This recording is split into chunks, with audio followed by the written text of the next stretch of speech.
All right, guys, what's up? Doing Unit 3, Lesson 4, Comparing Proportional Relationships.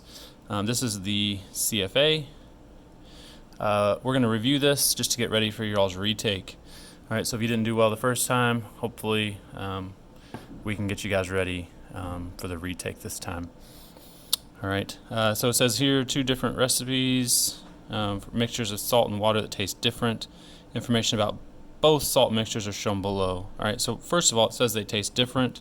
All right, so I know that this recipe is different from this one. All right, it's 2 different mixtures. First thing it wants us to do, all right, number 1, if you use 10 cups of water, how much salt would mixture A use? So it's saying if we have a 10 right here, what would we have over here? All right. So I guess first of all, we need to figure out what we can multiply this by to get to here. First thing I see here, we're getting smaller, right? So this has to be smaller than 10. All right, we're going from 5 down to 4, 8.75 down to 7, 11.25 down to 9. So I know this number has to be smaller than 10. All right. So if we wanted to do, like 4 divided by 5, that would give us 0.8. All right, so I see here, as I'm going this direction, I can just multiply that by 0.8. All right, so if I do 10 times the 0.8, that gives me 8 cups of water. All right, this would be enough work right up here. Some folks might do 5 divided by 4.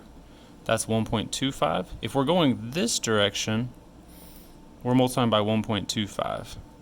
All right, so another way to get 8 here is to do 10 divided by 1.25, right? We're going this direction, not this direction. If we're going to the right here, we'd multiply by 1.25. Since we're going left, we could divide by 1.25.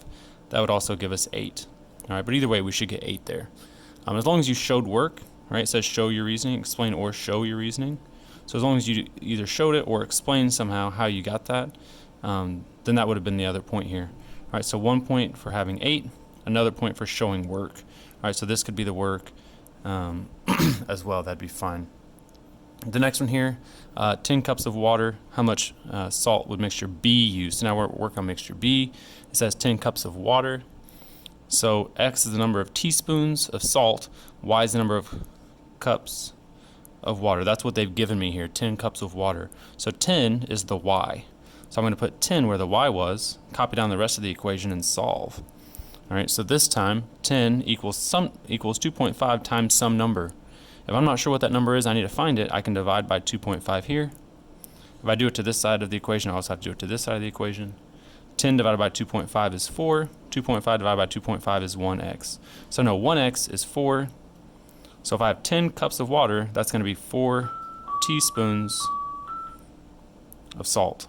FYI, Infinite Campus is now up All right. and running. So 4 teaspoons of salt here for every 10 cups of water. And again, I've shown my work, right? I plugged into the equation, I solved. So then the last step down here, which mixture tastes saltier? Well, this one has, whoops, not 8 cups of water. That was silly. That's teaspoons of salt. All right, so I have 8 teaspoons of salt here. I have 4 teaspoons of salt here. The same amount of water, right? 10 cups of water, 8 teaspoons of salt. 10 cups of water, 4 teaspoons of salt. Well, this one's got twice as much salt and the same amount of water. So the saltier one here would be mixture A. If I want to explain how I know, so I can get full credit, I'm going to say it has 8 teaspoons in 10 cups of water, while B only has 4 teaspoons in 10 cups of water. All right, so twice as much salt, same amount of water. That means this one is much saltier, right? Twice as salty as B. Hopefully that helps, guys. If you have any questions, please come up, ask your teacher. Let's try to get proficient and distinguished on this Unit 3, Lesson 4 CFA retake. Thanks.